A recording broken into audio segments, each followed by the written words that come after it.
దీప తన కన్న కూతురని తెలుసుకున్న సుమిత్ర ఇన్నాళ్లకు బయటపడ్డ నిజం. సుమిత్ర ఈ విషయాన్ని ఎలా తెలుసుకుంటుంది? దీపని ఇంట్లో పెట్టుకుని జ్యోత్స్నని గెంటేస్తుందా? రాబోయే ఎపిసోడ్ లో ఏం జరగబోతుందో తెలుసుకుందాం. అంతకంటే ముందుగా మన ఛానల్ ని మొదటిసారి చూస్తున్నట్లయితే ఖచ్చితంగా సబ్స్క్రైబ్ చేసుకోండి. రాబోయే ఎపిసోడ్ ని ఒక రోజు ముందుగానే తెలుసుకోవచ్చు. ఇక జ్యోత్స్న అయితే చాలా బాధపడుతూ ఉంటుంది. సూరజ్ విషయంలో తనలో చాలా మార్పు వస్తుంది. తను ఒక ఆడదానిలాగా ప్రవర్తిస్తూ ఉంటుంది. సూరజ్ కూడా జ్యోత్స్నని మార్చడానికి ఈ విధంగా ప్రవర్తిస్తూ ఉంటాడు. కానీ జ్యోత్స్న మాత్రం ప్రేమిస్తున్నా అన్న విషయం తనకి కూడా తెలియదు. జ్యోత్స్న ప్రవర్తనని పరిశీలించిన దీపా, కార్తిక్ ఇద్దరూ కూడా జ్యోత్స్న అతన్ని ప్రేమిస్తుంది. సూరజ్ అంటే జ్యోత్స్నకి చాలా ఇష్టమని అర్థం చేసుకుంటారు. జ్యోత్స్నలో వచ్చిన ఈ మార్పు చూసి వాళ్ళిద్దరూ కూడా చాలా సంతోషిస్తారు. ఇక కార్తిక్ అయితే మనసులో ఇలా అనుకుంటాడు, జ్యోత్స్న పెళ్లి చేసుకుని వెళితే ఇక దీప, సుమిత్ర అత్తకి, దశరథ్ మావయ్యకి ఇద్దరికి కూడా దగ్గరవుతుంది అనుకుంటూ చాలా సంతోషిస్తూ ఉంటాడు. అయితే ఈ విషయాన్ని తీసుకువెళ్లి నేరుగా సుమిత్రకే చెబుతాడు. జ్యోత్స్నలో చాలా మార్పు వచ్చిందత్త. జ్యోత్స్న మారదు అనుకున్నాను, కానీ జ్యోత్స్న అయితే సూరజ్ ని నిజంగా ప్రేమిస్తుంది. నాకన్నా కూడా జ్యోత్స్న సూరజ్ మీద ఎక్కువ ప్రాణం పెట్టుకుంది. కానీ ఆ విషయం పిచ్చిది తనకు కూడా అర్థం కావడం లేదు. జ్యోత్స్న తన మనసులో బాధ, మనసులో మాట బయట పెడితే చాలు, తన ప్రేమ బయట పెడితే చాలు.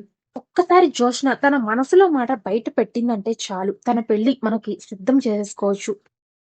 వాళ్ళిద్దరి పెళ్లి ఆపడం ఎవ్వరి తరము కాదత్తా అని చెప్పి చాలా సంతోషపడుతూ కార్తీక్ అయితే చెబుతూ ఉంటాడు.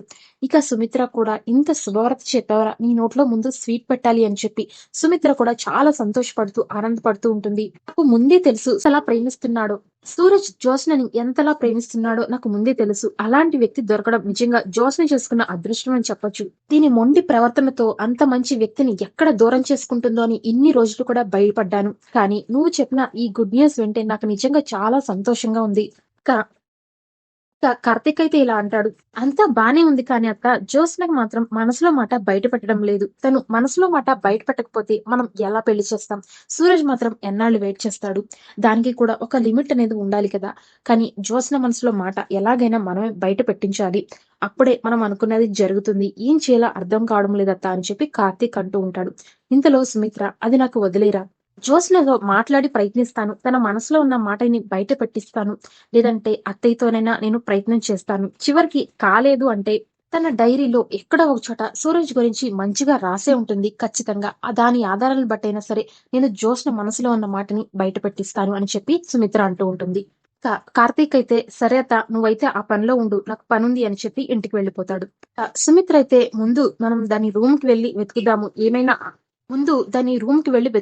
ఏదైనా ఆధారం దొరికితే బాగుంటుంది. సూరజ్ గురించి ఏమైనా దాచిపెట్టే ఉంటుంది. డైరీలో కానీ లేదా తన బెడ్రూమ్ లో కానీ ఏదో ఒక క్లూ అనేది దొరకపోదు అని చెప్పి సుమిత్ర అయితే జ్యోత్స్న రూమ్ కి వెళ్లి వెతుకుతూ ఉంటుంది. ఇంతలో తన డైరీతో పాటుగా తనకి కొన్ని డాక్యుమెంట్స్ అనేవి కనిపిస్తూ ఉంటాయి. సుమిత్ర అయితే ముందు డైరీని పక్కన పెట్టి ఆ పేపర్స్ ఏంటి అని చూస్తుంది. ఇంతలో చూడగానే షాక్. ఇక ఆ పేపర్స్ లో ఏముంది అంటే, జ్యోత్స్న తన కన్న కూతురు కాదని, దీపే తన కన్న కూతురు అని చెప్పి డిఎన్ఏ రిపోర్ట్స్ ఉన్నాయి. అది చూసిన సుమిత్రకి అసలు ఏమీ అర్థం కాదు. ఇదేంటి, నా కూతురు జ్యోత్స్న కదా, దీప అని ఉందేంటి రిపోర్ట్స్ లో? ఇదంతా నిజమా అబద్ధమా? ఏది నమ్మాలి? అది కూడా జ్యోత్స్న రూమ్ లో ఎందుకుంది? జ్యోత్స్న నాకు ఎందుకు చెప్పలేదు? అంటే నిజంగా జ్యోత్స్న నా దగ్గర ఏమైనా దాస్తుందా? ఈ విషయం నేను వెంటనే తెలుసుకోవాలి. నా కూతురు జ్యోత్స్నే కదా, దీప ఏంటి అని చెప్పి తను అస్సలైతే తట్టుకోలేదు. సుమిత్ర అయితే ఫుల్ షాక్ లో ఉంటుంది. ముందు ఈ విషయాన్ని ఎక్కడా కూడా బయట పెట్టకూడదు, ముందు ఈ విషయాన్ని నేనే తెలుసుకోవాలి అని చెప్పి నేరుగా హాస్పిటల్ కి వెళ్తుంది. ఇక తనకి ఆపరేషన్ జరిగినటువంటి హాస్పిటల్ కి వెళ్లి ఈ రిపోర్ట్స్ తీసుకుని వెళ్తుంది. డాక్టర్స్ కి నేరుగా ఈ పేపర్స్ ని చూపించి, ఏంటి, నా కన్న కూతురు జ్యోత్స్న కాదా, నా కన్న కూతురు దీపన, మరి నాకు బోన్ మ్యారో ఇచ్చి నన్ను కాపాడింది జ్యోత్స్నే కదా, జ్యోత్స్నకి కదా ఆపరేషన్ జరిగింది అంటే ఇక డాక్టర్ ఏం చెప్పలేని పరిస్థితి. నిజం అంతా కూడా తన గుప్పెట్లోనే ఉంది. కాబట్టి కార్తిక్ ఇచ్చినటువంటి మాటని పక్కన పెట్టి ఆ డాక్టర్ అయితే జరిగిందంతా కూడా చెబుతుంది. నిజానికి మీ కూతురు దీపనే, జ్యోత్స్న మీ కన్న కూతురు కాదు. అది ఎలా జరిగింది ఏంటి అనేది నాకు తెలియదు. నాకు తెలిసినంత వరకు డిఎన్ఏ రిపోర్ట్స్ అనేవి పర్ఫెక్ట్ గా వచ్చాయి. ఇదంతా కూడా ఎలా జరిగింది, ఎందుకు మీరు అబద్ధం చెప్పారు, అప్పుడు ఈ విషయాన్ని బయట పెట్టొచ్చు కదా అని డాక్టర్ ని క్వశ్చన్ చేస్తుంది సుమిత్ర.